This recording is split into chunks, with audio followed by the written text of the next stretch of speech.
hadir katalino, bacuramin kasaruga, basengat kajubata. Pada edisi kali ini saya akan mengisahkan tentang satu cerita yang berjudul Bangkule Rajak Nyalut Nyawa Raja. Sebuah kisah yang menceritakan tentang awal mula perpecahan negeri Bangkule Rajak di Kalimantan Barat akibat perang saudara. Mari kita dengarkan. Ini saya akan mengisahkan tentang Pakana, sebuah kota kerajaan Bangkule Rajak pertama kalinya. Sebagaimana dikisahkan oleh beberapa kampung kami pernah temui pada tahun 2002 yang lalu, dan juga tercatat dalam beberapa buku. Salah satunya adalah buku karya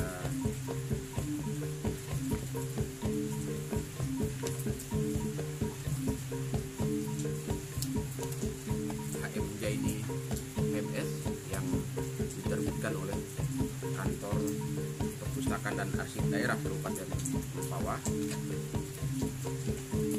Dikisahkan bahwa pada sebelum kerajaan Bangkule Rajak berdiri, namun jauh sebelum Nek Ramaga kemudian pindah dari Bukit Bawak ke Pakana, sebelumnya di Pakana sudah ada penguasa yang juga sebetulnya berasal dari Bukit Bawak, yaitu yang bernama Iru-Iru. Iru-Iru ini kemudian digantikan oleh anaknya yang bernama Gantong Tali. Bagaimana dikisahkan bahwa di Bukit Bawak, terutama di kampung Bawak Basawa, hidup seseorang pangeran atau bangsawan yang bernama Nyur Gading. Nyur Gading ini adalah seorang pemuda dari negeri Manggau Libau atau Sarawak sekarang ini. Nyur Gading kemudian menikah dengan Balotanang, putri Raja Maniamas yang ada di Bawak. Nah, dari pernikahan keduanya ini lahirlah Ungu atau yang kita sebut dengan Ramaga atau Nek Ramaga. Nek Ramaga inilah yang kemudian menikah dengan Gantong Tali. Nah, dari pernikahan Nek Ramaga dengan Gantong Tali lahir 7 orang anak.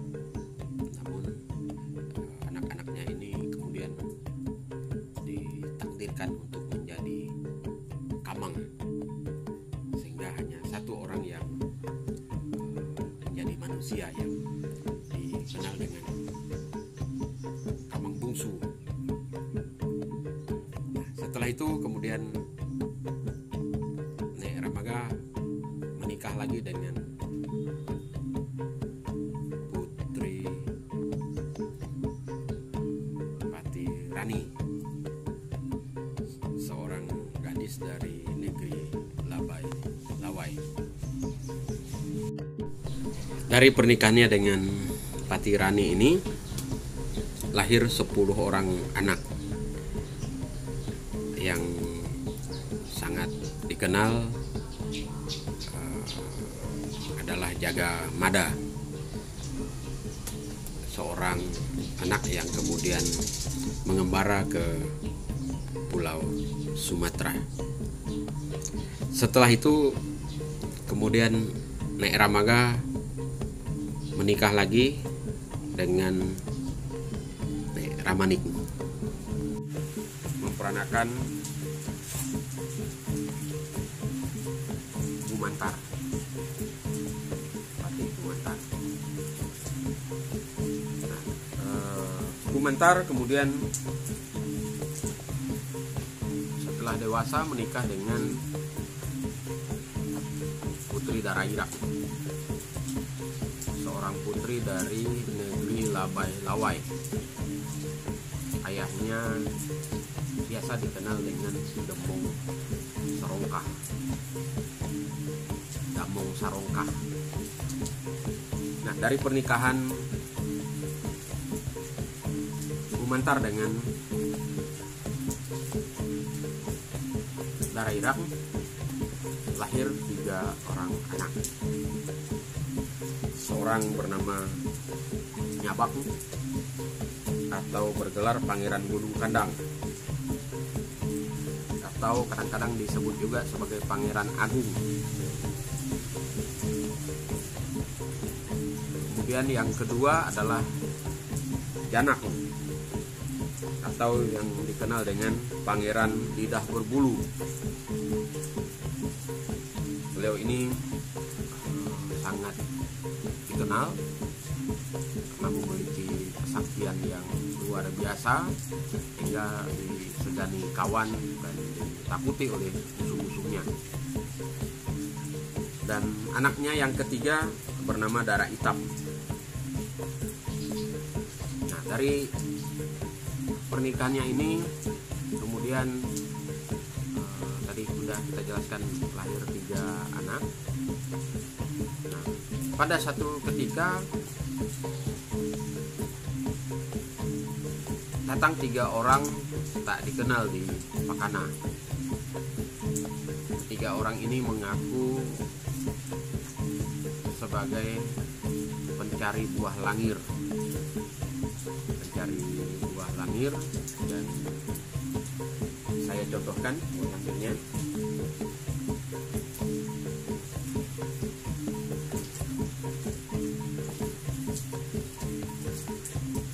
Ini yang disebut dengan buah langir. Nah, buah langir ini menjadi cikal bakal sengketa antara negeri Bangkuli Rajak dengan ketiga orang yang tak dikenal tadi. Pada satu ketika digelarlah perkara di Istana Bangkuli Rajak di Pakana. Kemudian Patih Gumantar memutuskan untuk mengantar langsung ketiga orang ini setelah dalam perkara itu tidak didapatkan kata sepakat. Dalam perjalanan inilah kemudian ketiga orang ini berhasil membunuh Patih Gumantar. Terbunuhnya Patih Gumantar oleh ketiga orang tak dikenal ini kemudian membuat negeri Bangkuli Rajak heboh, sehingga para bangsawan istana yang dipimpin oleh Nek Idu, kemudian ada Nek Matas, ada Nek Gahang, kemudian dan Nek Aho, kemudian bersepakat untuk menggelar Baure atau sayembara sekarang ini. Nah, sayembara ini dimaksudkan untuk memilih para pangalangok atau memilih pangalangok atau panglima perang yang akan memimpin peperangan dengan orang yang membunuh Patih Gumantar. Pada acara Baure itu terpilihlah 3 orang pangalangok Bangkuli Rajak. Seorang bernama Sampas Sajual. Sampas Sajual ini berasal dari kampung Lingkodok, Binua Lumut. Yang kedua adalah Maka Rabe. Maka Rabe ini berasal dari Kampung Satolo, Binua Tanganap. Dan yang ketiga adalah Maka Nyangkar, Pung Palayo, Binua Rara. Nah, ketiga panglima ini kemudian diangkat secara adat oleh Patih Idu sebagai pengganti sementara Raja Bangkuli Rajab. Nah, setelah penobatan ketiganya kemudian kembali ke kampung masing-masing. Patut diketahui bahwa pada saat itu Sampas Sajual yang Pangalangok yang pertama itu masih bujangan, namun Sampas Sajual sudah bertunangan dengan seorang yang bernama Ruma dari Kampung Satolo, Binua Tanganap. Sementara Maka Rabe sudah menikah namun belum memiliki anak, dan Maka Nyangkar masih bujangan. Nah, pada satu ketika ketiga panglima tadi kemudian kembali ke kampung masing-masing untuk mempersiapkan diri untuk memimpin peperangan itu. Kemudian mereka menggelar ritual mato di Padagi, dan setelah mato mereka menggelar acara balala atau pantang selama 3 hari. Namun naas, pada saat acara bapantang itu istri Maka Rabe dari Satolo tadi kemudian meninggal dunia karena sakit. Dan ini secara adat tentu saja tidak diperbolehkan bagi Maka Rabe untuk berperang. Nah, Maka Rabe kemudian mencari akal dan banyak saran dari tetua-tetua kampung Satolo menyampaikan agar Maka Rabe segera mengganti istrinya. Nah, pada satu ketika dengan waktu 3 hari itu akhirnya Maka Rabe mencoba merayu Rumak, yang sebetulnya ia sudah tahu bahwa Rumak ini adalah tunangan Sampas Sajual dari Binua Lumut.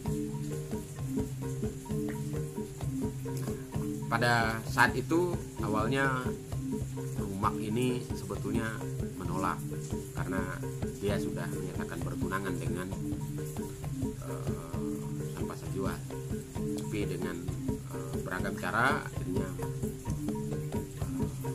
Rumak luluh juga, sehingga kemudian digelarlah pesta pernikahan antara Rumak dengan Maka Rabe. Tentu saja Sampas Sajual mendengar tentang peristiwa perkawinan antara Rumak tunangannya dengan Maka Rabe. Sampas Sajual kemudian mengirim Bide Binua Lumut ke Satolo dan menuntut hukum kaburukan Pakarak. Namun tuntutan ini tidak dipenuhi oleh Maka Rabe. Utusan itu kemudian kembali ke Kampung Lingkodok dan menyampaikan hal itu kepada Sampas Sajual. Akhirnya Sampas Sajual menyatakan datang sendiri ke Maka Rabe ke Kampung Satolo. Ketika keduanya bertemu, tentu saja Sampas Sajual menuntut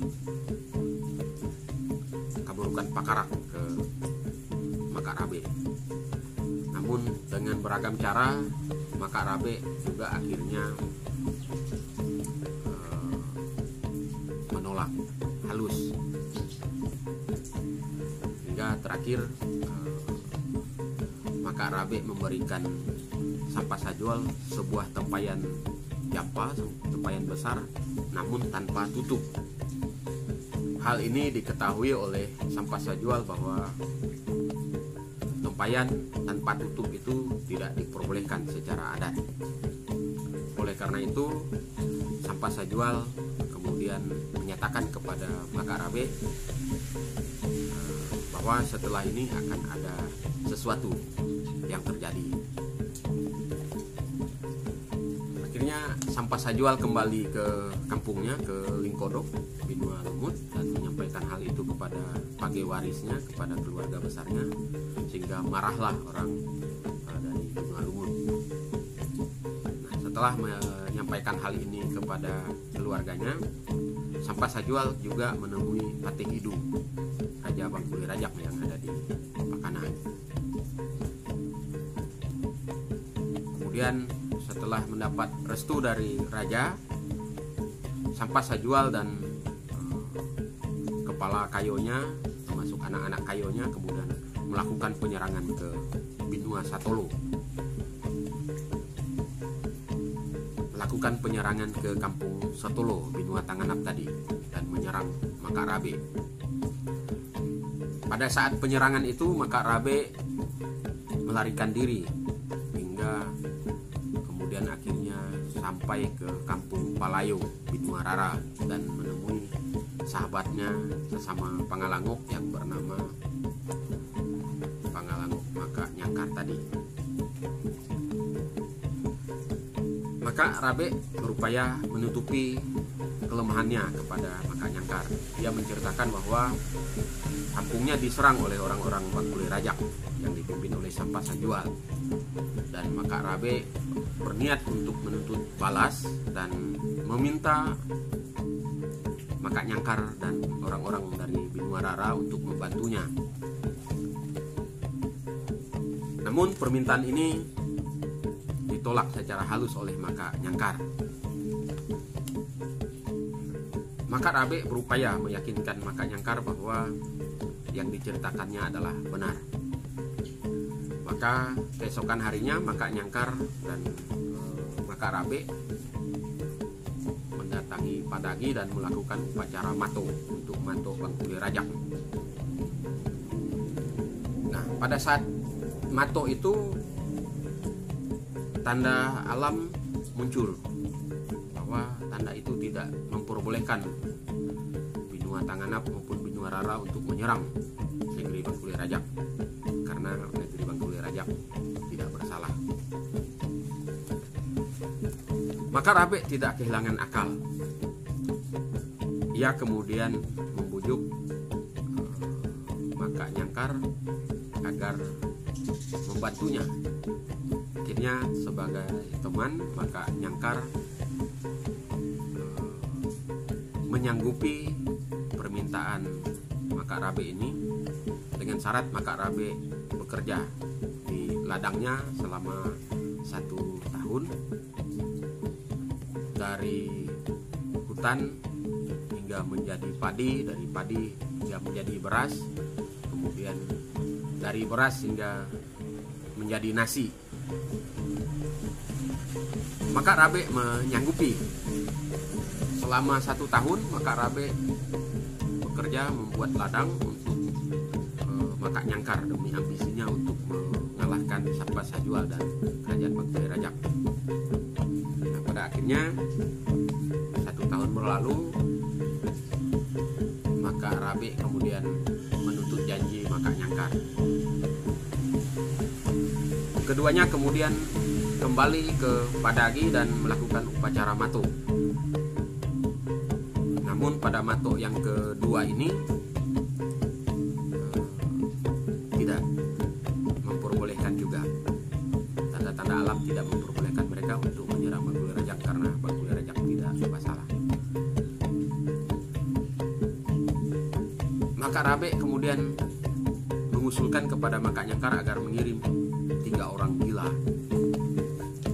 ke perbatasan Bangkuli Rajak. Dan sebagaimana sebelumnya, negeri Bangkuli Rajak pada saat itu sedang bersiap-siap, bersiaga penuh di seluruh kawasan perbatasan negeri untuk melakukan peperangan dengan negeri lain yang menjadi musuh dan dituduh membunuh Pati Gumantar. Beberapa hari kemudian, Maka Nyangkar mengirim 2 orang gila ke perbatasan Binuarara dengan Bangkule Rajak. Kebetulan pada saat itu di kampung Ansolo yang merupakan perbatasan antara negeri Bangkule Rajak dengan Binuarara, masyarakat sedang berjaga-jaga di pos penjagaan. Kedua orang ini diperiksa dan mendapati bahwa mereka tidak dikenal dan mereka dianggap musuh. Keduanya akhirnya dibunuh oleh para prajurit yang berjaga di kampungan Solo itu. Mendengar bahwa kedua orang itu sudah terbunuh oleh orang-orang Bangkule Rajak, maka Nyangkar kembali melakukan mato untuk yang ketiga kalinya, dan tanda-tanda muncul bahwa mereka boleh melakukan penyerangan ke Bangkule Rajak karena Bangkule Rajak dianggap bersalah karena telah membunuh orang tak dikenal.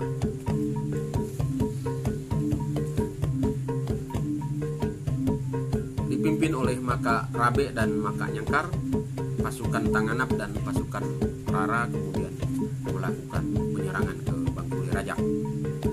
Sementara dari pihak Bangkule Rajak, para Pangalangok dipimpin oleh Pangalangok Sudagar, ada Pangalangok Subangki, kemudian ada Pangalangok Timah, dan beberapa Pangalangok lainnya. Cerita ini akan bersambung pada video berikutnya. Hadir Tatalino, Bacuramin Kasaruga, Basengat Kajubata.